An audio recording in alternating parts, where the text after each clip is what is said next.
भिवंडी तालुका जुनानदुर्खी गांव में भिवंडी लोकसभा खासदार सम्माननीय श्री सुरेश बालिया मामा महात्रे के खासदार निधि अंतर्गत जुनानदुर्खी 7वीं पाड़ा में क्रिकेट मैदान व जूना गांव जोड़ने वाली रास्ते का भूमि पूजन हुआ संपन्न। भिवंडी खासदार सुरेश बालिया मामा महात्रे के कर कमलों द्वारा बड़े हर्षोल्लास के साथ किया गया।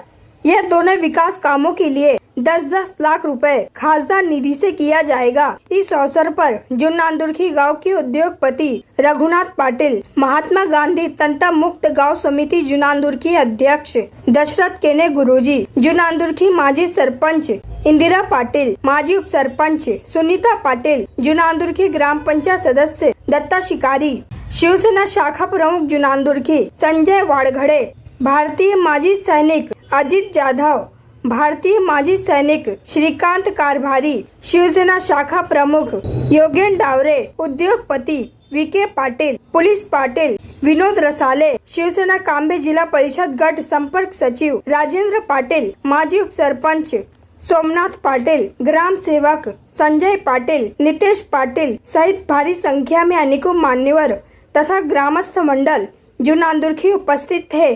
इस कार्यक्रम का सूत्र संचालन पत्रकार राजेंद्र पाटिल ने किया। सरपंच इंदिरा पाटिल मॅडम आणि माजी उपसरपंच सुनीता पाटिल या बाळामामांचं स्वागत आणि सत्कार पाटील हे सुद्धा बाळामामांचं स्वागत आणि सन्मान करताना आपण पाहतो। ट्रस्टीचे प्रमुख विश्वस्त धर्मवीर चॅरिटेबल ट्रस्टचे संस्थापक अध्यक्ष भिवंडी ग्राम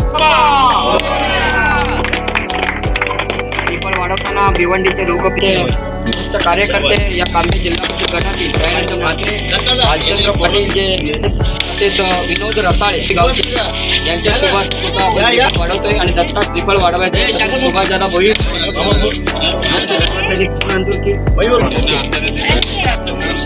नंतर वन पाटील जे ज्येष्ठ शिवसैनिक आहेत जुनानदुर्खी गावचे ते सुद्धा ट्रिपल वाढवताना तसेच मयूर वारगडे यांच्या सोबत ट्रिपल वाढवताना विके पाटील मयूर वारगडे सुद्धा ट्रिपल वाढवताना तर सुनीता पाटील मॅडम या माजी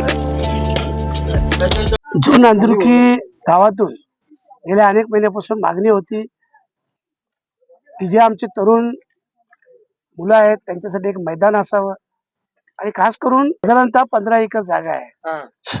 या जागेत मैदान होऊन एक हॉल देखील होऊ शकतो, मग तो ओपन असेल किंवा काही असेल, परंतु भविष्यातल्या या सगळ्या गरजा आहेत आणि म्हणून ह्या मैदानासाठी मी माझ्या निधीतून 10 लाख रुपये दिलेले आहेत। एक रस्त्यासाठी देखील 10 लाख रुपये दिलेले आहेत आणि आज त्याचा इथे भूमिपूजन झालेलं आहे। मी सगळ्या ग्रामस्थांना शुभेच्छा देतो आणि तरुणांना देखील सांगेन की आपण देखील याचा उपभोग घ्यावा, जेणेकरून चांगले खेळाडू निर्माण व्हावेत आणि जिल्हा किंवा राज्यस्तरीय जावेत, तर त्याच्यातूनच खेळाडूंना पुढे संधी मिळतो।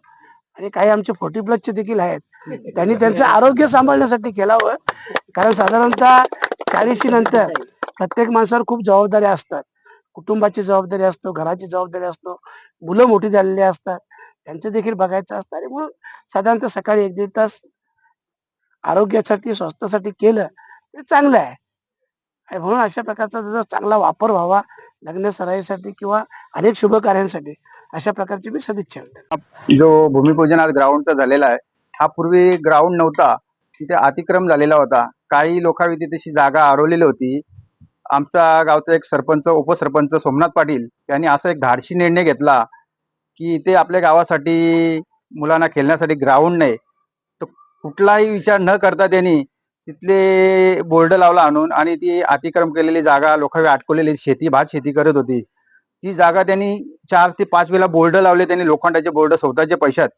कोणाचा ते आता आपण बघतो मतांसाठी, कुठली मतं न तुटण्यासाठी लोक कोणचा मन दुरावत करत नाही, पण त्यांनी तो कुठलाही विचार नाही केला, गावाचा फक्त विचार केला आणि ग्राउंड झाला पाहिजे मुलांसाठी कसा याच्यासाठी फक्त त्यांनी विचार केलेला होता। आज खऱ्या अर्थाने त्याला आम्हाला या मिळालेल्या बाल्यामामाच्या रूपाने त्याच्यासाठी अंकुश शेठ यांना सुद्धा धन्यवाद देईन, रघुनाथ पाटील यांना सुद्धा धन्यवाद। 10 दिवस तब्बल त्याने आम्हाला JCB दिला तिथे लेवल करण्यासाठी, आमचे JK स्पोर्टवाल्यांना यांना सुद्धा धन्यवाद देईल की यावेळी 60,000 रुपये आमचे त्या ग्राउंडसाठी दिले। जिथे आम्ही थोडंसं कमी पडले तर आम्ही आमदार फंडातून 3 लाख रुपये लावले आतापर्यंत तिथे, आता बाल्यामामाने आम्हाला 10 लाख रुपये दिले, तर खऱ्या अर्थाने आमचा एकदम सोन्यात पिवळा झालेला आहे आणि खऱ्या अर्थाने या मुलांसाठी ग्राउंड होईल। सर्व सोमनाथ पाटील यांना धन्यवाद देईन. हा धाडसी वृत्ती दाखवलेली आहे त्यांनी. असा वृत्ती कोणी घेत नाही, मग त्याला सल्यूट आहे. यो ग्राउंडसाठी आमचे पोरांचे ताईज बनलेले नितेश पाटील यांचा सुद्धा धन्यवाद देईन, की त्यांनी खूप बाल्यामामाच्याकडे हे सांगितलं. त्यांचे पीए आहेत ते, त्यांनी सांगितलं आमच्या गावामध्ये ग्राउंड नाही, ग्राउंडसाठी काहीतरी निधी द्या. त्यांनी 10 लाख रुपयाची तत्कालीन, आणि बाल्यामामाचे सुद्धा धन्यवाद की त्यांनी आमच्या गावासाठी 10 लाख रुपयाचा ग्राउंडला निधी दिलेला आहे, आणि एक गावामध्ये एक 10 लाखाचा रस्ता. मग धन्यवाद. असे खासदार असावे तर असे असावे, की आम्ही खूप खासदार बघितले पण आतापर्यंत गावासाठी कुठली निधी नव्हती आलेली, कुठली काय नव्हती. आज बाल्यामामाने नारळ फोडून गेलेले आहेत. बाल्यामामाला धन्यवाद.